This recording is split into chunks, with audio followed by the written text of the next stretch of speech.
அனைவருக்கும் வணக்கம். என் பெயர் மா பிருந்தா. 5ஆம் வகுப்பு அரசு துவை தொடக்கப்பள்ளி மல்லபுரம், திருடாமதுரை ஒன்றியம், தஞ்சாவூர் மாவட்டம். முயற்சி திருமணையாக்கும். அன்று வெள்ளிக்கிழமை மாலை 5 மணி இருக்கும். அழைப்பு மணி சத்தம் கேட்டு பங்கஜம் அம்மா கதவை திறந்தாள். பள்ளியில் இருந்து திரும்பி வந்த தன் மகளை பார்த்து வருத்தமுற்றாள். என்னம்மா, உன் முகம் வாடி வதங்கி வாட்டமாக இருக்கிறது. யாராவது உன்னை அடித்தார்களா அல்லது உன் வகுப்பு ஆசிரியர் உன்னை திட்டினாரா என்று கேட்டார் பங்கஜம் அம்மாள். அதற்கு அவரது செல்ல மகள் கௌசல்யா, அம்மா, எனக்கு கணிதம் சரியாக வரவில்லை, குறைவான மதிப்பெண்கள் பெற்றுள்ளேன். நான் இந்த வருடம் கணித பாடத்தில் வெற்றி பெற முடியாது என்று என் தோழிகள் என்னை பயமுறுத்தினர் என்றாள். அப்படி சொல்லாதே மகளே, கணித மேத ராமானுஜத்திற்கு கணிதம் ஆரம்பத்தில் வரவில்லை. பின் முயற்சி செய்தார், பயிற்சி எடுத்தார். அதன் பின் கணித மேத ராமானுஜம் என்று புகழ் பெற்றதை மறந்துவிட்டாயா?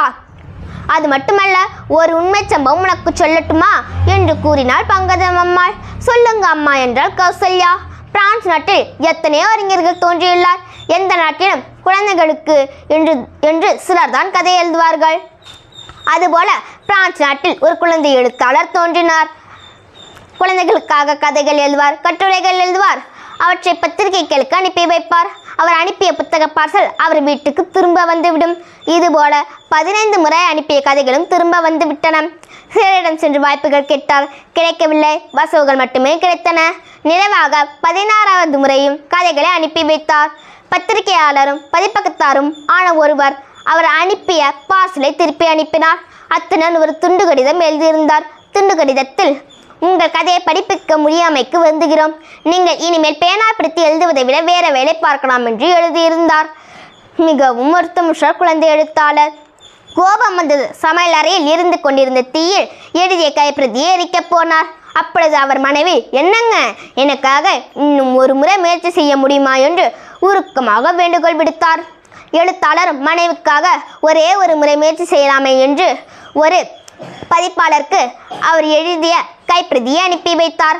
அதனை பெற்ற பதிப்பாசிரியர் ஒருவர் அதனை முறையாக படித்து பார்த்து சிறப்பாக பதிப்பித்தார். அவர் எழுதிய கதைகள் இன்று லட்சக்கணக்கில் விற்பனையாகி கொண்டிருக்கின்றன. அந்த எழுத்தாளரின் பெயர் ஜூல்ஸ் வெர்ன். அவர் எழுதிய நூலின் பெயர் 5 Weeks in a Balloon. இன்றும் உலகின் மிகச்சிறந்த குழந்தை இயக்கங்களில் ஒன்றாக போற்றப்படுகிறது என்று கூறினாள் பங்கஜம் அம்மாள். அம்மா, என் தவறை உணர்ந்தேன். முயற்சி செய்து படித்து கணிதத்தில் அதிக மதிப்பெண்கள் பெறுவேன் என்று உறுதிமொழி கூறினார் கௌசல்யா. முயற்சி உடையார் இகழ்ச்சி அடையார். முயற்சி திருவினையாக்கும். நன்றி.